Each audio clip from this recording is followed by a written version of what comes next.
देखो, ये जो क्वेश्चन हम लिए हैं, ये क्वेश्चन में क्या है कि एक रेक्टेंगल के लेंथ और ब्रेथ का रेशियो दिया हुआ है और इसका एरिया भी गिवन है।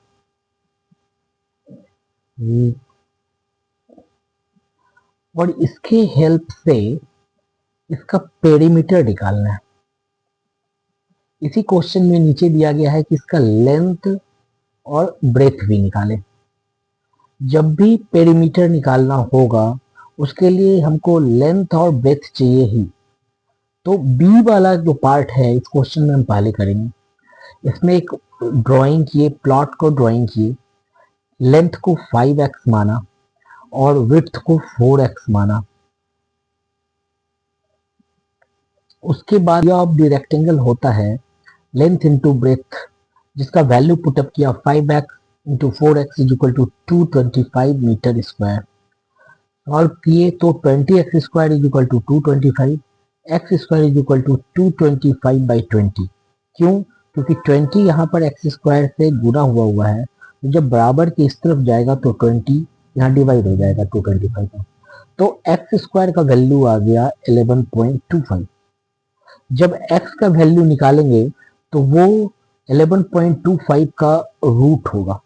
11.25 का रूट होगा, ये वैल्यू आएगा x का। तो x का वैल्यू उससे मिल जाएगा 3.35 मीटर। अब जब x निकल गया तो ये x जो है लेंथ नहीं है, ना ही ये x ब्रेथ है। लेंथ का वैल्यू हम लोग एज्यूम किए थे 5x और ब्रेथ को एज्यूम किए थे 4x।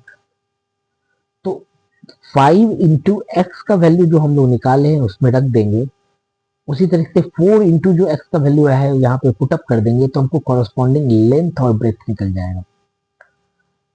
यहाँ पर जब हम वैल्यू रखते हैं लेंथ का 5 इंटू 3.35 तो ये 16.75 मीटर आता है और ब्रेथ का value 4 into 3.35 is equal to 13.40 metre आता है।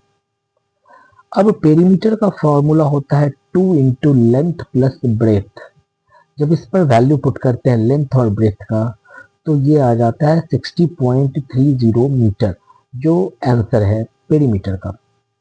इस क्वेश्चन में जो ध्यान देने वाली बात है कि जो बच्चे 9th और 10th में पढ़ रहे हैं, अगर उस लेवल पे ये क्वेश्चन पूछा जाता है तो इसमें डायग्राम बनाएं और सारे स्टेप्स को फॉलो करें, बिकॉज इस क्वेश्चन में स्टेप्स मार्किंग होता है।